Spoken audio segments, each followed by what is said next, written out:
c'est l'invité café. Jean-Marie Garé, bonjour. Bonjour. Alors vous êtes le président, on l'a dit, de l'association qui milite en faveur des personnes sourdes et des familles donc qui ont des enfants sourds. Le 3 mars, la journée mondiale de l'audition. Le 14 mars, c'est la journée nationale de l'audition. Et samedi, l'association que vous dirigez donc organise une matinée de l'audition. Alors ça va se dérouler d'abord où et qu'est-ce qui est prévu? Oui, bonjour. Donc l'association a en effet le plaisir d'organiser la matinée de l'audition à l'échelon local. Donc elle va se dérouler le samedi 2 mars dans les jardins de Paoufé, sous le phare hypothèse central, la pergola attenante et la zone pavée. Donc au cours de cette matinée de l'audition,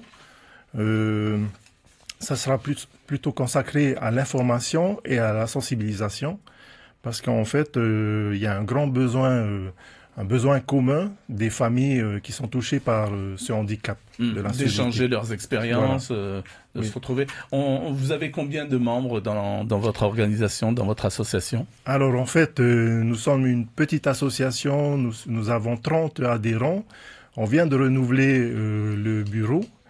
Mais malgré ça, il nous tient à cœur d'organiser ces événements justement pour mieux faire connaître les situations de ces familles qui sont quand même en difficulté, on peut le dire, et donc pour enfoncer aussi des portes et ouvrir le champ des possibles en fait. Et peut-être attirer d'autres familles qui n'osent pas peut-être franchir le pas et venir parce que soit elles sont montrées du doigt ou alors elles ont peur. Oui, voilà. Le champ du handicap est parfois difficile à porter pour les familles, parce dans la société, tout est fait pour les personnes qui n'ont pas de handicap, si je peux parler comme ça. Et donc, en fait, par ce biais, nous souhaitons d'une part, faire se rencontrer les familles pour qu'elles réalisent qu'elles ne sont pas toutes seules et dans cette situation. Et donc, partager nos expériences, échanger des conseils et vraiment dédramatiser la situation. Au Fénois, le dépistage, c'est important, c'est encore insuffisant, surtout chez les plus jeunes. Où c'est qu'on en est en ce qui concerne le dépistage ?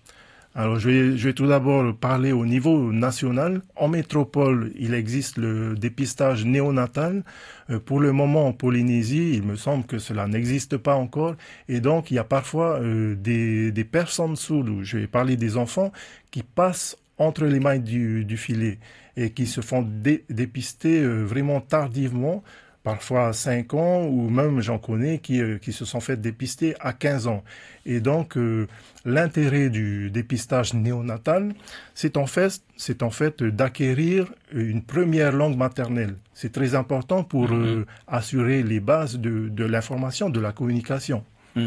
Alors le paradoxe, j'allais dire, c'est que la science pourtant a fait d'énormes progrès en matière de prothèses auditives, d'appareillage de plus en plus discret d'ailleurs, même si tout cela représente souvent un coût.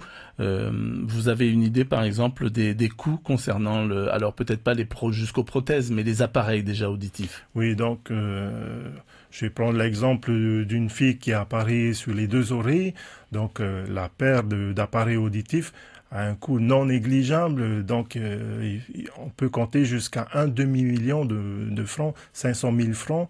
Bien sûr, il y a une aide de la participation de la CPS à hauteur de 90 000 francs par appareil, mais donc le complément reste à charge des parents s'ils ne peuvent pas souscrire à une mutuelle. Et comment ça se passe en milieu scolaire? Vous avez des retours, par exemple, sur les prises en charge d'enfants sourds à l'école? Sur les prises en charge comment ça se passe avec, par exemple, l'enseignement, avec les enseignants, avec... Oui, au niveau de Tahiti, il y a l'école de Pire Taoné, l'école primaire. Donc, il y a en son sein une ULIS, qu'on appelle ULIS TFA. Donc, c'est une unité d'intégration scolaire pour les enfants qui sont atteints d'un trouble fonctionnel auditif. Donc, ils reçoivent actuellement 12 enfants Et je suis admiratif tout simplement devant ces enfants parce que ils se lèvent avec leur handicap et c'est pas pour autant qu'ils se démoralisent. Au contraire, ils sont très volontaires, pleins d'énergie. Dès 7 heures, je les vois parce que je les ai rencontrés. Donc, ils sont assidus, ils se prennent en charge, ils font de la lecture avec leur auxiliaire. Vraiment, ils sont pleins de projets et pleins d'avenir, quoi. Et donc, nous, en fait, au niveau de l'association, on vient en soutien par rapport à ces enfants sourds, mais nous allons élargir aussi aux personnes sourdes adultes et aux familles de ces personnes. Mais je veux dire, tous les établissements scolaires ne sont pas logés à la même enseigne. Non, justement, là, il y a peut-être encore un effort à faire de ce côté-là par rapport à l'intégration des personnes sourdes et l'intégration des personnes handicapées. Mais bon, les choses se font petit à petit, mais il faut encore pousser plus loin. Est-ce que c'est une idée reçue que de dire que le fait d'être sourd développe en même temps d'autres sens, d'autres facultés? Non, c'est tout à fait vrai. Les enseignants spécialisés qui s'occupent justement des enfants sourds à Piret nous disent qu'elle développe un champ visuel qui est beaucoup plus large que le commun des mortels. Et notamment, par exemple, aussi en ce qui concerne la lecture labiale, ces enfants, les personnes sourdes sont peut-être sourdes, n'entendent pas, mais il ne faut pas croire qu'elles ne lisent pas, qu'elles ne développent pas la lecture labiale, par exemple. Sans l'apprendre, c'est quoi? C'est inné? Instinctivement, elles essaient de compenser par rapport à ce handicap. Alors on peut aussi délivrer un message d'espoir en disant que on peut réussir sa vie, on peut réussir professionnellement, même en étant sourd. Oui, tout à fait. Localement, il y a une étudiante qui est en BTS actuellement, qui est une sourde profonde. Et donc, elle a suivi sa scolarité aux Australes, sans suivi particulier. Elle a très bien réussi ses études jusqu'à maintenant et c'est une personne qui est très dynamique. Et au niveau mondial, il y a même, c'est un peu paradoxal, une percussionniste qui joue des percussions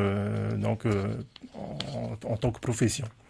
Alors j'évoquais tout à l'heure la prise en charge, mais aussi donc le dépistage, la question du dépistage. Vous attendez quoi, vous, des autorités par rapport à ces deux aspects-là? Qu'est-ce qu'elles peuvent faire pour qu'on aille plus loin? Ce que l'association souhaiterait, c'est qu'on mette en place le dépistage néonatal. Si c'est pas dans un avenir immédiat, mais très prochainement, je l'espère, parce que ce n'est pas juste un coût, c'est aussi un investissement pour la société. Ces personnes handicapées qui sont sourdes deviendront peut-être des actifs du Fénois et ils se contenteront pas juste de toucher les allocations de la Cotorep. Très bien. Alors, on va peut-être replonger dans le programme qui est prévu à l'occasion de cette matinée d'audition que vous organisez donc samedi au parc Paufey. Alors il y aura qui exactement? Oui, donc en fait, nous avons fait appel à des intervenants. Donc pour que le public le plus large possible ait accès à l'information. Donc ce sont des intervenants du milieu médical, un médecin ORL. Ensuite, on aura un orthophoniste, des enseignants, donc enseignants spécialisés, celle de Piret qui sera présente, avec une amie aussi de la cellule du suivi des handicaps sensoriels au niveau de l'éducation. Donc, ensuite, on aura un agent de la DSFE, la Direction de la Solidarité des Familles et de l'Égalité, et on aura aussi tous les audioprothésistes du Findouin. Donc, nous avons réuni tous ces intervenants pour que les familles puissent accéder à l'information. Et vraiment, ce qu'on espère surtout, c'est que ça soit un moment convivial. Convivial avant tout.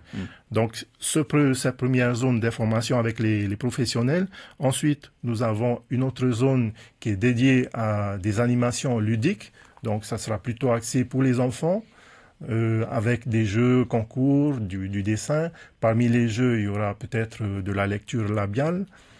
Ensuite, on aura une dernière zone qui sera dédiée à la rencontre des parents. Voilà. Un moment important. Voilà, très important, et puis ça nous tient vraiment à cœur. D'accord, alors s'il y a des familles qui nous écoutent et qui aimeraient donc participer ou en savoir plus, il y a un numéro de téléphone où elles peuvent essayer de vous joindre ou de joindre l'association? Alors, pour joindre l'association, vous pouvez appeler au 87 711 460. Donc, et puis vous pouvez aussi accéder à notre page Facebook qui a été inaugurée il y a tout juste une semaine, en tapant tout simplement dans la recherche association Tama Turi Here. Donc j'invite le maximum de personnes, toutes les familles qui sont touchées par ce handicap à venir. En masse. Et juste pour faire un petit rappel, l'association est affiliée à la Fédération Tenio Tehuma ainsi qu'à la Fédération Sport Adapté et Handisport qui est présidée par la présidente Henriette Camia et qui nous soutient très bien. Très bien. C'est à partir de quelle heure, samedi? Alors, samedi 2 mars de 8h à midi dans les jardins de Paufey sous le Faripoté. Merci beaucoup, donc Jean-Marie Garé, c'est gentil d'être venu. Je rappelle que vous êtes le président de l'association Tama Turi Here, donc, et que samedi vous organisez cette matinée d'audition dans les jardins de Paufey. On rappellera le numéro pour ceux qui veulent en savoir plus. 87 711 460. Merci. Merci beaucoup. L'invité café, 7h30 du lundi au vendredi.